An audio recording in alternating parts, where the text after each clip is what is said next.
He was preparing swarms of locusts after the king's share had been harvested, and just as the late crops were coming up. When they had stripped the land clean, I cried out, "Sovereign Lord, forgive! How can Jacob survive? He is so small." So the Lord relented. "This will not happen," the Lord said. This is what the sovereign Lord showed me. The sovereign Lord was calling for judgment by fire. It dried up the great deep and devoured the land. Then I cried, "Sovereign Lord, I beg you, stop. How can Jacob survive? He is so small." So the Lord relented. "This will not happen either," the sovereign Lord said.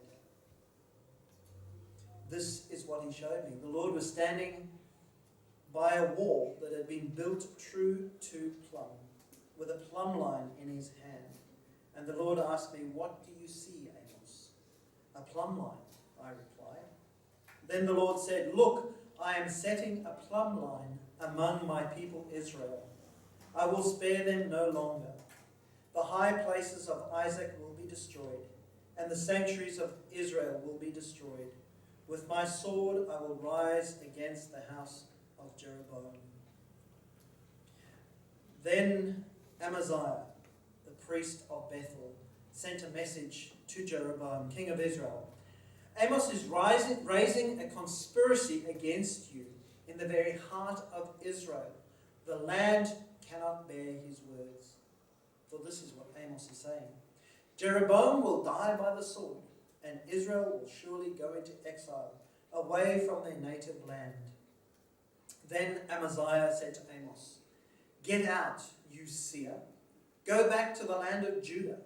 Earn your bread there and do your prophesying there. Don't prophesy anymore at Bethel, because this is the king's sanctuary and the temple of the kingdom." Amos answered Amaziah, "I was neither a prophet nor the son of a prophet.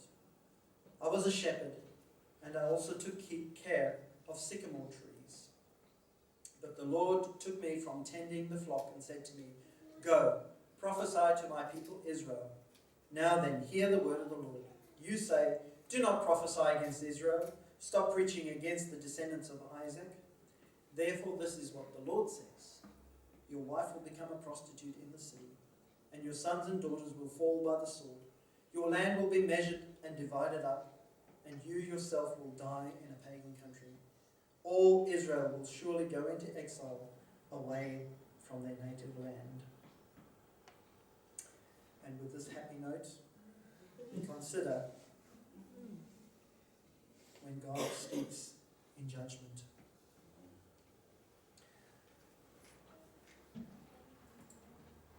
Bill mentioned some of the things of the news recently, and I was speaking to someone just the other day through this week, and they said it's as if the world's gone mad. All these things that are happening around, and it just seems to all be spinning out of control. You know, we turn on the news, and it's just one crazy situation after the next. The craziest might be if Donald Trump actually wins the American election. That's how crazy this world has become. Can you believe it? The world indeed is in an uproar. But as we look at at everything going on in the world, I can't but help stop and think, isn't this the way it's always been? I was reading a blog online, and it struck me that they said the things that we see on news aren't really news. It's just the names and places that have been changed. It's the same stuff over and over and over again. It's not news to hear that this country's invaded that country. That's not news. It's not news to hear that this person's been shot over there. It's happened before. What is real news is transformation of people that we never get on our so-called news. And so, as we look at the news, I can't help but wonder, this has been going on for centuries, since the dawn of time. And it's just that we have it in our lounge room every evening, that it seems so overwhelming at times. If we look through the biblical story, we have cycles of destruction and disorientation. We have the beautiful Garden of Eden. What happened? People did the wrong thing, They got shunted out. Abraham called to leave his people, but he was already a displaced person. He was already a refugee, and then called to leave that situation. Cain and Abel, brothers who are fighting against each other and killing one another. This is from the beginning of our history. These things have been happening. What about the flood? The world had become so wicked that God decided to start again. It started with one family. You think that would have solved the problem? Nope. No sooner had the ark come to rest, first thing Noah does is he plants a vineyard, gets drunk, and the cycle just seems to carry on.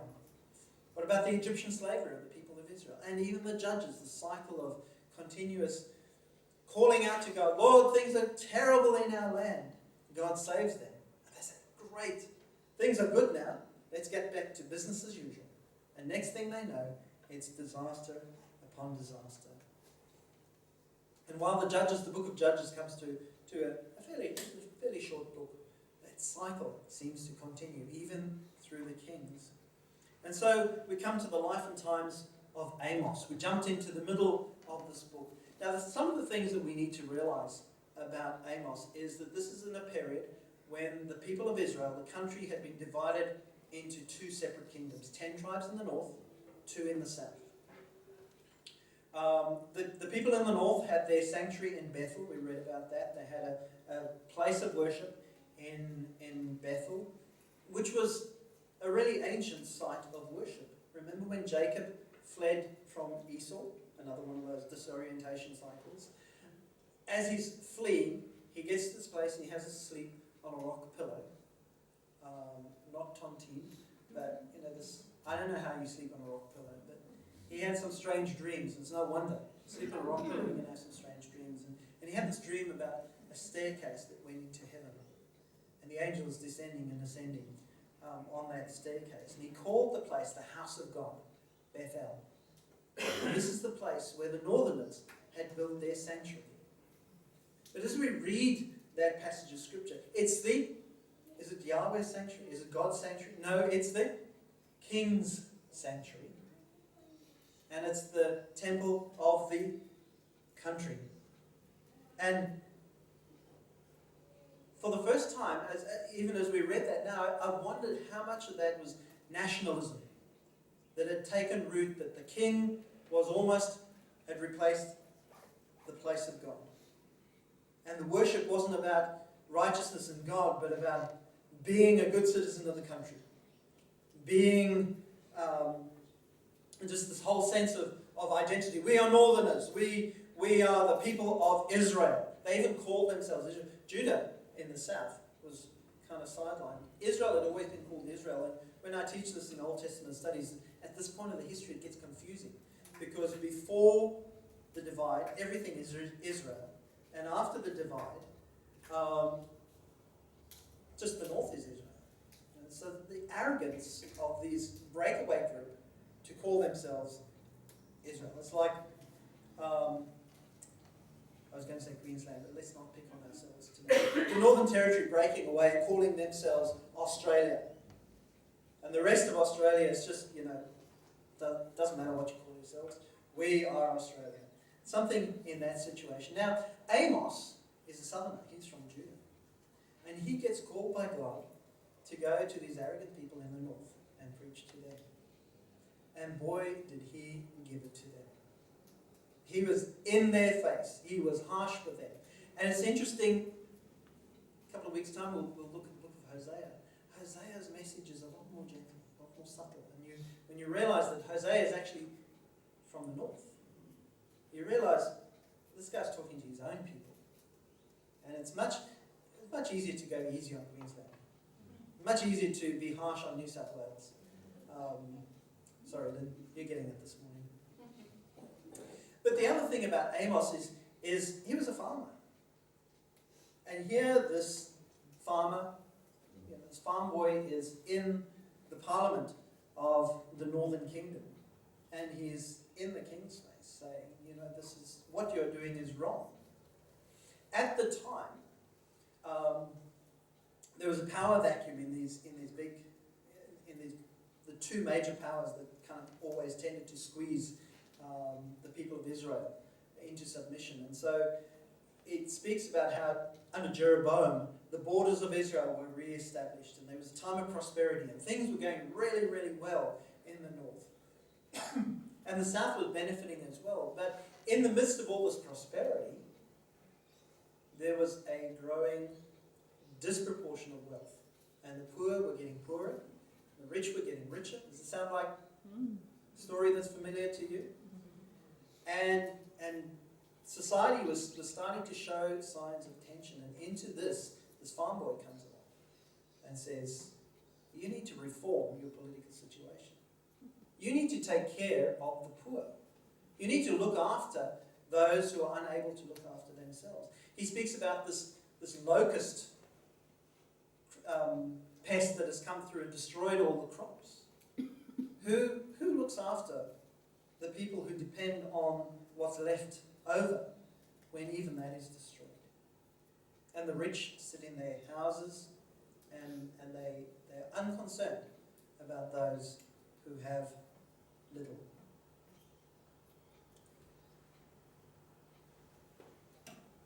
Time period that we're talking about is about 750 BC.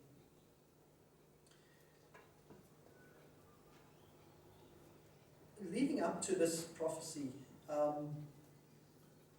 there seems to be this spiral of violence that Amos speaks about. So chapters 1, 2, 3, up to 4, he's got these really, really harsh judgments. And whether they were spoken all at one time, it seems like it's over a period of time that these came together.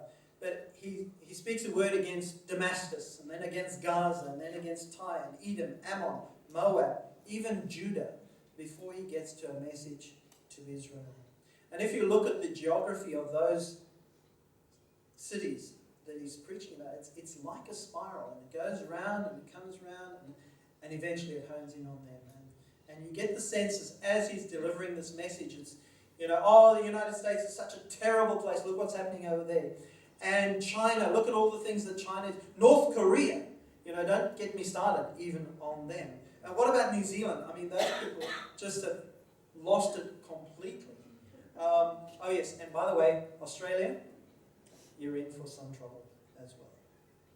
It's easy to go, Lord, sock it to them. Lord, bring judgment to those evil people when they're over there. But when the mirror gets turned around on us, it's a little less comfortable, a little less easy to deal with. And yet that's what Amos seems to do. And he speaks about a plumb line. He says, God has set a plumb line amongst the people. What is a plumb line? Does anybody know? Ask the kids. Have you guys seen a plumb line? Do you know what a plumb line is? Yeah, it's a line where plumbers go. What's that? Is it a line where plumbers go? A line where plumbers go? Not quite. I imagined, a row of plums. A line of plums. No. It's a very simple building thing. Like that. A weight at the end with a line to check whether George's renovations have been any good. And so you hold that there, drop it down, and make sure that it's all straight. Not too bad, George. How about these guys? No, they got it wrong. I think they needed a plumb line when they built their building. The thing about that building is it was originally straight. And the ground moved and it went like this. And how much is that a parable of some of us? That we're wanting to be straight, and perhaps we are straight, but the foundation's a little bit chonky. And that's what happens when the foundation is not good. The prophets call for a return to righteousness and justice. And those terms can sometimes, particularly for people outside of the church, can come across very judgmental. But then again, I am speaking on a series of when God speaks judgment So when we talk about righteousness and justice, can we feel good about ourselves in the church? I think that righteousness and justice is a thing not only for the church, it's a thing for our society. It's not about being religious. It's not about how often you pray, your piety, whether you're in church here on Sunday or not, whether you spend some time in the prayer room at the back there or not. It is about being centered, about being straight, about in yourself being an ethical, good person. What does that look like? It's about being fair. It's how you treat others in this whole process. And in the blue there, it might be a little bit hard to see. It's about being holy. For me, holiness is not something that is just for the church. It's not just something that we talk about here on Sunday morning. When we look at our world that's up in chaos, that is a lack of holiness in the world. And it's not just because people are not in church. When I grew up in South Africa, we had the highest church attendance rates in the world. And yet it was a country wrapped with violence. Some of the highest murder rates in the world. What's going on there? No plumb line. No centre. And when we think we're good, but ignore the basic principles of life, which God has placed there, inevitably the building's going to skew over. And so it is not just about how we say our prayers, whether the music is perfect today, whether we've got the order of service just so. It's about how we interact with one another. In the book of Leviticus, the heart of what the prophets call people to, it speaks about paying people fair wages, not putting a stumbling block in front of those who are disabled. Basic human values that everybody knows if you sit and stop and think, these are good things and this is bad. We say to our kids, do the right thing, because we assume they know what the right thing is to do. There is a plumb line. The story of the Good Samaritan talks about two people, who walked past a priest, a member of the church board, walked past this man who was in need because there was personal threat. There were time constraints. There were all sorts of excuses why not to be involved. And yet it was one of those people been thinking about how we draw circles and we make them and us. If I drew a circle and I said, in the circle, I want you to list everybody that you think of as us. Who would you put in that circle with you? Who is us? People in this room? People in our church? What other people might be us? And then start putting them on the outside of the circle, those that are not us. Who would go on the outside of that circle? And it's a rather confronting exercise to go through, because the Jews had put the Samaritans on the outside. They were cousins. They were of the same stock. They should have been us, and yet they become them, because they worship differently, because they were of mixed blood, because they weren't as good as what... They were from the north. They're not us. And yet, when Jesus says, this is my neighbour, he points to the Samaritan, the one who is willing to act and reach out. I recently came across this quote at the bottom there: what is love if it doesn't look like something? We can talk about loving God, we can talk about loving our neighbour, but unless there's some action connected with that, what does it really mean?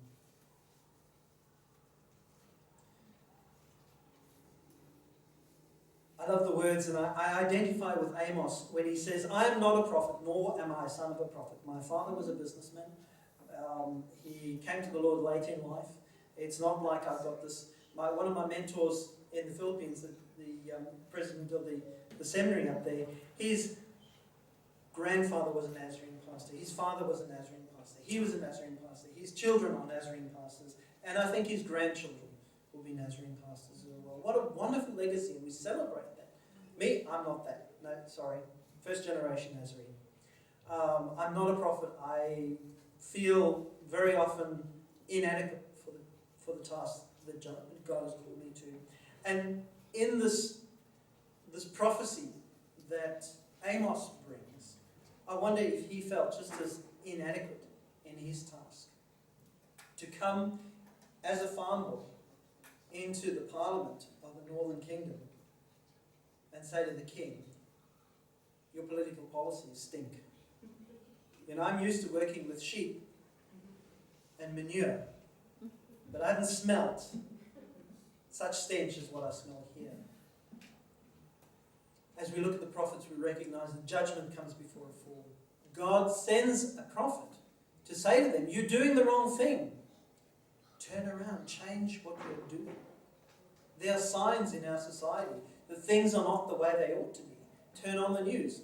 Is life good? No. There are lots of problems in our world. I think that judgment is a last resort. The exile that came upon the people of Israel, that the prophet warned them about, was after numerous prophets had warned them and said, "If you carry on like this, there's going to be disaster." Judgment was the last resort. And I think the exile, I'm not sure whether the exile was actually the judgment. I think the message of the prophet was the judgment. Because judgment invites reorientation. Remember I spoke about disorientation, cycles of disorientation in our world, where we forget the foundation, where we forget who God is and what life really is all about. And what the prophets do is they call us back to that place of being centered on a firm foundation, where we say that you cannot live in luxury when people around you are starving. Every revolution in this world has happened because of situations like that. And we live in a world that's ever smaller, a global village. And it's as though we're on the cusp of a global revolution. Part of that's what's happening in the Middle East with ISIS rising. Is poorer nations saying, "What's going on here?" And it's not because the poor nations are not working hard. I saw a survey that said if hard work was rewarded by financial gain, the richest people in this world would be African women. And yet we know African women are probably amongst the poorest people in our world. It's not because people are not working hard, it's because of various other circumstances that exist and very often socially constructed. Because our powers that be are not doing what they ought to do. This is not a political message. We're not vying for Labour Party or for the LNP. The votes have been cast, so I'm safe. But so often judgment looks like this fella down the bottom with the crazy eyes and a ranting, foaming mouth and things like that. But I want us to rethink God's judgment. What does God's judgment look like? And if we want to know what God's judgment looks like, let's look at Jesus. Because it's in Jesus that judgment comes into our world.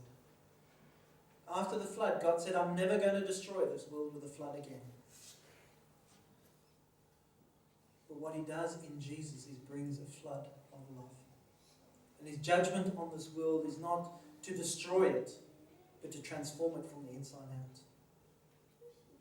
And saying that Jesus comes and he takes on all that which is evil and disorientating in himself. And he's able to absorb that into himself for those around him. when we seek to justify ourselves rather than reach out to those around us, we miss the mark of God.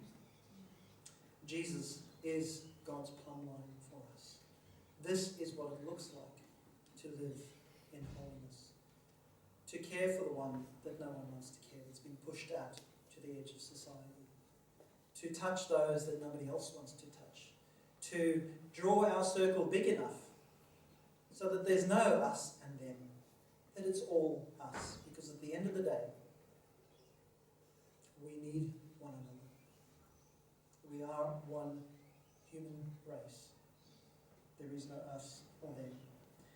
And so holiness is not simply what we do here on Sunday morning, but it's our daily call, how we live our lives in our workplaces. Tomorrow morning, Monday morning, when we get up and don't want to face the world, remember God's plumb line in our life, calling us to look where things are bent and to be the foundation that makes a difference. Let's pray. Almighty God, we thank you that your judgment